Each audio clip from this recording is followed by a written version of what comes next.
Hi, good afternoon. Sanchez agency. I would like to ask Rodrigo, this brutal leap in your film, Concursante doing short films, and all of a sudden you've got 8,000 copies all over the world. It's a big feature film, recognition in Sundance and world expectation. Thank you.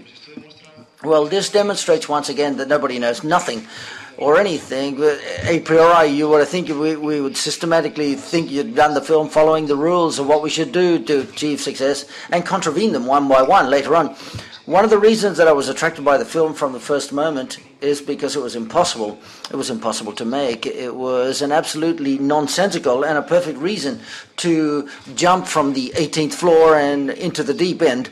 And it's like a snowball which has grown and grown unstoppably, shall we say, but it's not being meditated nor controllable. All our energy was directed in making the best possible film, convinced that albeit that we had the most nonsensical tools in our hands. We had all the necessary material to make a thriller which was highly intensive and that would hit you right in the smack bang in the gut of the audience that would be watching the film. Hi, Rodrigo. Congratulations for the film, first of all. I'm still in a state of shock. I hope so. And I would like to say that it's reminded me of Vertigo in the credits at the beginning, as well as in certain images, the idea of a man in a coffin. I would say what your director of reference was Hitchcock. Undoubtedly, in this film, he was, because if you want to start up a narrative and technical challenge of this nature, you've got to look at the best, and the best undoubtedly was Hitchcock. And he carried out these types of approaches, which are nonsensical against common sense, like naufragos halfway in the middle of a ship, or the hangman in a single sequence. When you address making this film, you feel very lonely because you start to analyze those references, as happens with these Hitchcock films, and then you have a series of elements that you don't have available to you. There are 9 people, different characters. You can use 2 of them, and you get bored of them, you can change to another 2. And there's change, there's calm, and all of a sudden there's a storm at sea. It's daytime, and then it's in the afternoon. The clouds come along, the stars come out at night. There are a series of elements with which you don't find, or you've only got a box and you've got an actor, you've got a guy and limits for 3 centimeters from his cameras, from his, and a coffin's not transparent, as you can understand. So therefore you've got to take away those walls, you've got to make them explode, as if by using dynamite, and then try to do it. It's as if everything was taking place in New York or in a tropical jungle or in a big giant planet, believing in the size of the story. Somebody asked me, would it be strange or obscure or no, it would be Indiana Jones within a box, I said. And so therefore in a coffin, the challenge wasn't even to take, it was to try to turn things around. Was it difficult to carry out, to work with the actor? I thought of Ryan Reynolds, because he's a great actor, sensational. I saw him in The Nines by John August 3 years ago. About 16 people have seen all over the world. One is the mother of Ryan Reynolds, and that's where I discovered an actor that can develop the most committing and deep and a sense of timing, and also a great sense of timing. If you're going to make a film with 4 elements, the best thing is to have a very deep, in-depth sense of detail. He has a great feeling for sense. It was very difficult for him. We took him back to Los Angeles with a bleeding back, and his fingers were burnt because of the heat of the lighter, and his skin was exfoliated in the rest of the cases. And that was the simple side of things. The emotional side of things was much harder, because he develops the entire human catalogue of possible extreme emotions. Hi, good afternoon. I'm over here. I would like to ask you whether this story, you'd thought about it beforehand, this project, or that it's just emerged a little while ago and you made the film. And congratulations, by the way, for your work. The film, I liked it very much. I think we've all liked it very much. Thank you. Don't tell me. Please write about it. Don't tell it to me. Write about it, please. It's not my script, so therefore it's not my idea. And I can guarantee that if you want to carry out a 1.5 hour project in a film, you better have a good script in your hands. I would love to say that I carried out with enormous talent and a minor work to take it into the noble film that you see. You've got to have perfect timing for all of this, and apart from buried, and it's the hunger of knowing at the beginning of the film. In minute 8, one wants to leave the theater because you're not going to be able to bear it because your body rebels against it and it starts to hyperventilate and you start to sweat a lot, like Camacho, the Spanish football coach. But you can't leave the room, you can't leave the cinema because you want to know what happens later. So my opinion, this comes from the writing of the script. That's where the merit lies. And you can film it in many different ways, this script. And the most sensible one would be to film what happens on the outside, the other characters, bring some oxygen into the inside of the coffin. But I personally thought it was a perfect way of ruining everything. And paradoxically, in my opinion, I would have made the film much smaller. I always saw it as a great film because the size of the stories doesn't depend upon the cubic centimeters. And in my opinion, if we would have shot it another way, in the best of the cases, we would have had a good TV episode. Rodrigo, well, I think your film has a lot of merit. It's made me think in Rec, in looking about new ways of expression for cinema and an experiment, and the situation that the miners are living in Chile now, underground, that news we see on a day-to-day, those people that are underground. The reality has got stuck to the film to a certain extent. I don't know whether you've thought about that. Yes, apart from Chile, I designed it personally. The Chile didn't know. No, that was a joke. These things just take place. One can't anticipate these things happening. But of course, once again, we demonstrate that reality always exceeds fiction.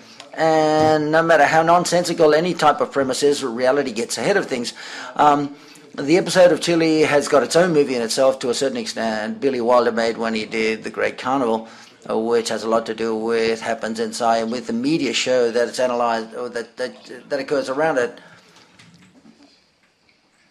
That Danny Boyle will probably make next year, I'm pretty sure. And apart from congratulating you, I'm going to keep to over here. I'll write it instead of saying it to you, but I want to ask you a question, a very short remark. Apart from Billy Wilder, and leaving and using the camera outside would ruin the final result or the discourse of the film, I'm sure. But I would like to think about one of the masterworks of Leonard Cohen, Obsession, if they'd have had a mobile phone. So therefore, it's a fundamental importance that there has to be a mobile phone in this case, a mobile telephone in this case, so that the story can have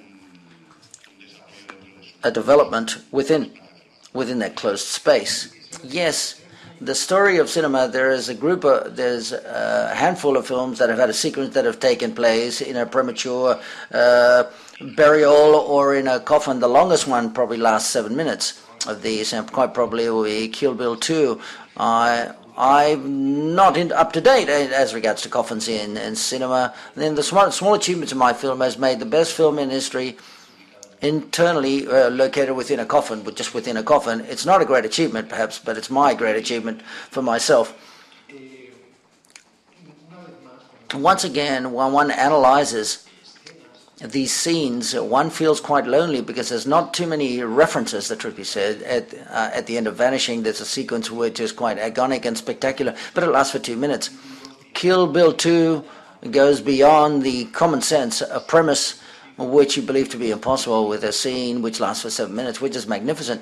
But as you've got to spend 94 minutes within a coffin, you've got to invent a couple of things, I believe. So therefore, in our case, everything happened because we wanted to go beyond common sense. But the first thing was to not think about the location at all, just about the story in itself and the emotions that I want to awaken within the audience. And then secondly, in the tools, in the suitable cinematographic tools, to think whether it was possible to do so within a coffin or within a box. If you focus upon this, you're going to limit yourself. You're going to focus upon the restrictions or limited space, and we didn't want any limitations. We wanted to flow with complete freedom, and I insist, explode and make the walls of the coffin explode and get rid of them, albeit it's impossible to do a traveling 360 degrees. We didn't want to renounce that possibility. We just wanted to use the adequate tool. If we had to use a shoulder cam with very organic approach to have enormous violence at a certain sequence. We didn't think that obviously it's impossible to use a shoulder cam within a coffin, or it was necessary to use a crane, and only later did we find the way of doing this within a coffin. That's why we designed and built 7 different types of coffins to manage to take those impossible takes to make it, or frames with mobile. One would have mobile walls which had hydraulic bearings, and so that the walls could move, and we could do a traveling which was taking place in real time without any green screens, without 3D in the edit. We wanted to make it very tangible, very rough and very physical. Buried is a physical experience above all. It's not a film to be seen, it's a film to be experienced. It's not to see it with your eyes, it's to be felt with your bones, your muscles, with your blood, with your whole body. The objective is that the audience leave the cinema theater with 2 kilos less of weight. Okay, I want to ask a question to the producers. From the idea, I'm not too sure why, but one should be the most expensive film in Spanish cinema this year. And I imagine you should be very happy with the results. And I want to ask you whether, and the success that I think it's going to achieve. And I wanted to ask you whether you thought, or whether you had the hope when the film was made that such a commercial film was going to come out as vis-a-vis how it was addressed from the outset. Well, basically, for us, when we produced the film, we didn't think about commercial side of things, just what we felt like as an audience to see on the screen. In this case, Buried's script was quite a unique script. We read it and we thought it was something what had never been seen in the movies, and it was something that he felt like. And when he gave it to Rodrigo, and he felt so enthusiastic and so sure about how it was going to be made and how it was going to be transferred onto the screen, that script, that is to say, well, we got involved in the project. The commercial dimension, well, it started to grow slowly but surely, but at the end of the day, it's a film that we made with a lot of passion, quite passionately, and a lot of love, and it's grown. And we'll see how far it goes. In any case, albeit it's not the most expensive film of Spanish cinema, it's very expensive for us because it's been a personal wager of ours, professionally speaking, and obviously we're very satisfied with the result that the film is already achieving at present, or so far. Hi, good afternoon. In times of war, there's a lot of torture goes on. Hi. I wanted to ask you whether you knew whether there is any, this is an accusation, it's a very big accusation in the film, of the fact that the North American government leaves to one side these types of situations and forgets about them, and whether you thought, or whether the scriptwriter drew it from a real situation or a suspected real situation. And then I would also like to ask, could you tell me what type of burial do you think for yourself? How do you want to be buried?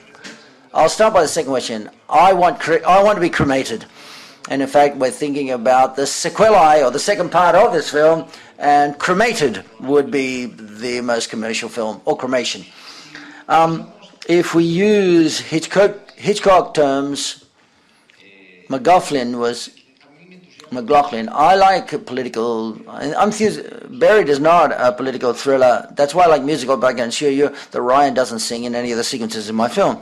However, there's a part which is more powerful. What I mean is that the political or ideological truth lasts for about 6 weeks, and immediately a new information appears later on, which sheds new light upon one had seen, and we have to reevaluate things again. But the stories of limited premises usually have an allegoric and metaphorical capacity, which is very powerful. It's like when one reads Richard Matheson's stories of the 1950s and 60s, when one sees The Devil on Wheels, for example, and when there's only a truck and a car, for example. It's not an obvious.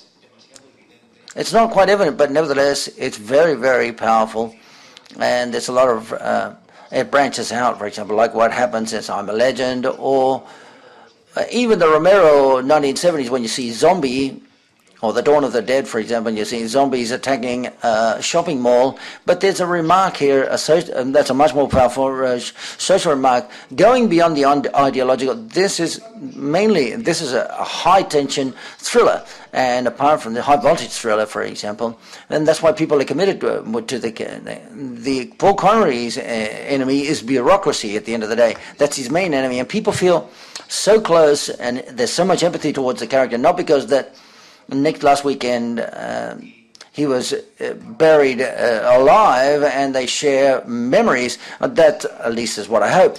But we've all tried to change a telephone company, and we've spent 40 minutes pressuring one, pressing two, pressing one, trying to talk desperately with a human being. And when all of a sudden we've managed it, we discover that we're their problem, and their only objective they've got to allow is to become the problem of another person, or to be turned into a problem of another person. That's one of the driving forces of the film, that feeling of frustration, absolute frustration, which accompanies this agonic nightmare, how this communication is almost impossible. One is a priori an instrument which is created to facilitate communication, and at the end of the day it doesn't matter whether you're in the middle of a coffin or on the ocean or in outer space, because everything becomes very complicated. This goes beyond ideologies, beyond countries, it goes beyond political systems, and one feels recognized as, like the character that 9,000 kilometers away from there makes a decision, quite probably looking his spreadsheet without being responsible of the real consequences that it has to press a certain button. Things don't always occur that way, but we've always felt quite often in situations which are very similar to his. That's one of the reasons why the people end up biting their nails. The idea is people end up biting all of their nails off watching the film. That's probably why it happens. Next question, please. Hola. Hi.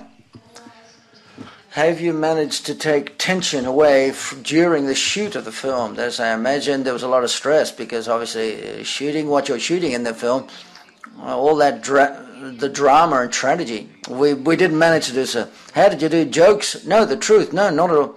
No. It's not that the film was made in 8 weeks or 5 weeks because we didn't have enough time. It was made in 17 days. We filmed it 17 days. This means that instead of making the 8 or 10 takes a day, if someone is especially quick, 15, 16 or 17, we systematically 30 or 35 a day were done every day. One day we took 52 a day. There was like a biscuit factory.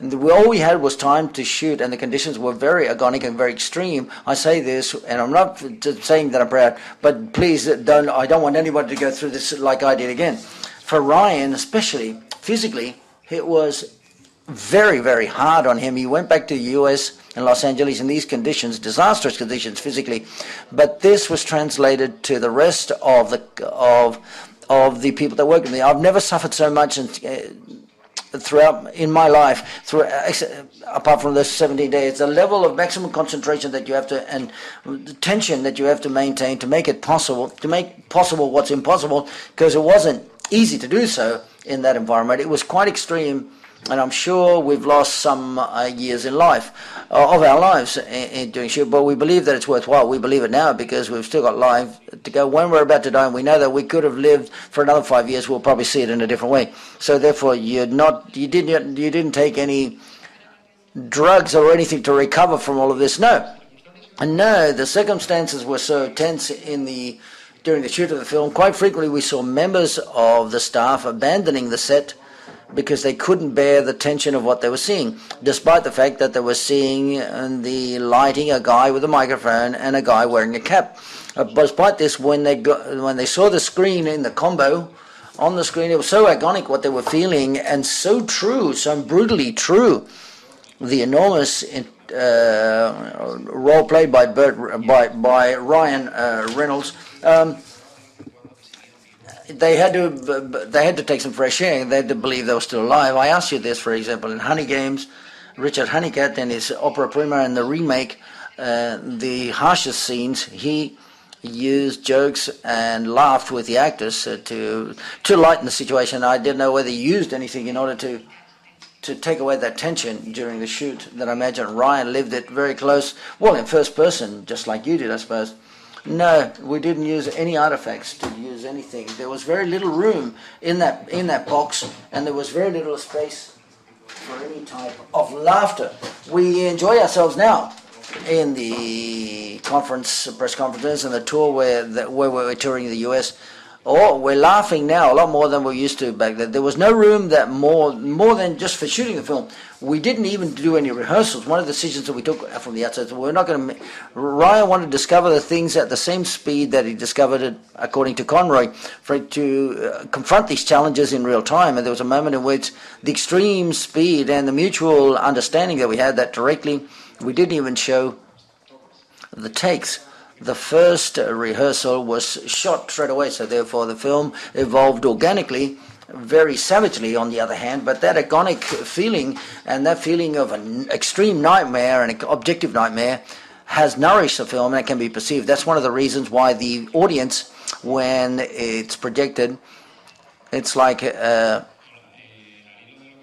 you feel very affected. As regards to what you're saying now, I wonder whether you chronologically have shot the film according to the plot of the film, and I imagine in 17 days, to shoot in 17 days, you would have to send, everything has to be well prepared beforehand and all prepared, or whether you varied things on the move, on the go. Another question is, there's a lot of questions. Well, I'll remind you later. As regards to the lighting, when seeing the film, one feels, could you explain this? The dramatic use of the different types of lights that you've used at different times, playing with the mobile, the light of the mobile, with the green light that they had, or the flashlight. The first question was whether it's chronological. There was very little help. Everything was problematic from a logistic standpoint. That's to carry out this impossible project. So therefore, we took everything, full advantage of everything. One of the things is if you can shoot on location, you can shoot chronologically, which is absolutely necessary for the development of the story. We always knew from where we were going and where we were going, from where we were going and where we were going to. The biggest challenge was not challenge it within the box, but within a coffin in real time, or in this box in real time. So therefore, everything has to.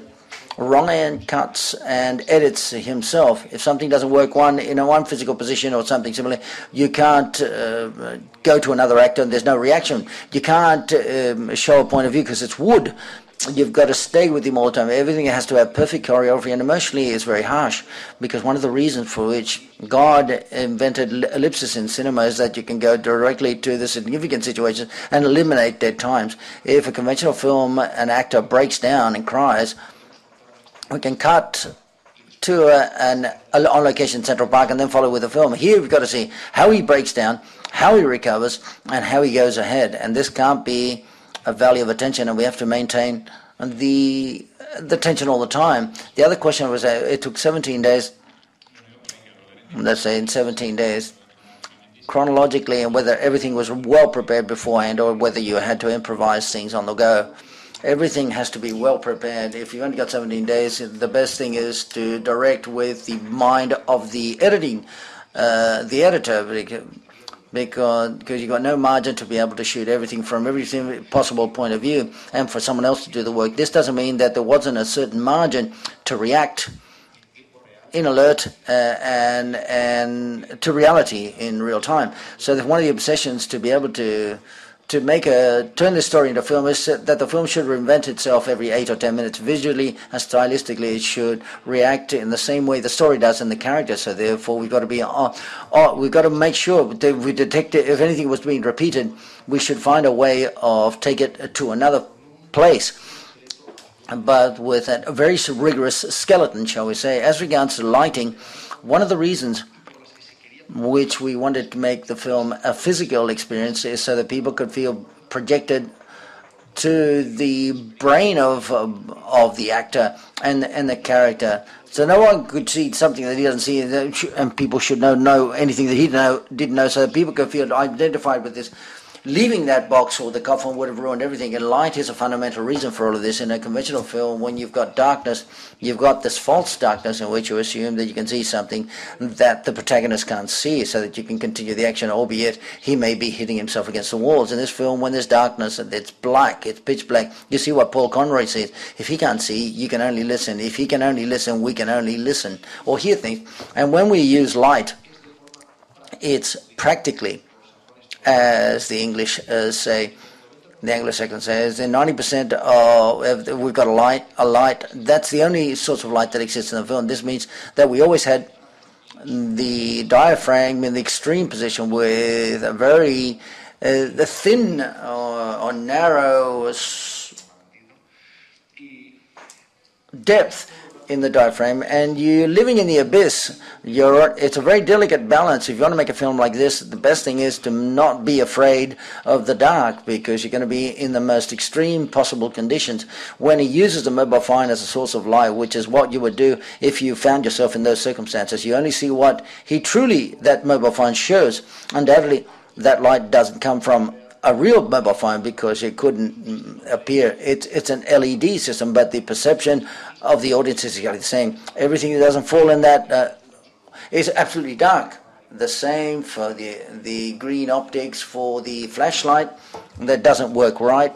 It's like a metaphor of the life of Paul Conroy that is hanging on a thread. And when the flashlight, it was like a party, for example. When the flashlight turns on, it's like switching on all the lighting. It's like a maximum intensity thriller with a difference in scale. Remember the scene in which he turns completely within the coffin and he places his head where his feet were, dilating the time to the maximum extreme. That's an adventure in itself. He's moving 0 centimeters, to be specific, but in terms of emotion by the audience, when they see it, it's like walking up the walls of the canyons of Navarone, for example. It's like you went 150 kilometers jumping between pyramids, or running away from, or responding to the enigma of the Sphinx, or swimming through a deep river, for example. That's what it was like, but all in a coffin. I didn't know that you were going to applaud. What was that all about? Next question, please. ¿Hay alguna pregunta más? Any further questions?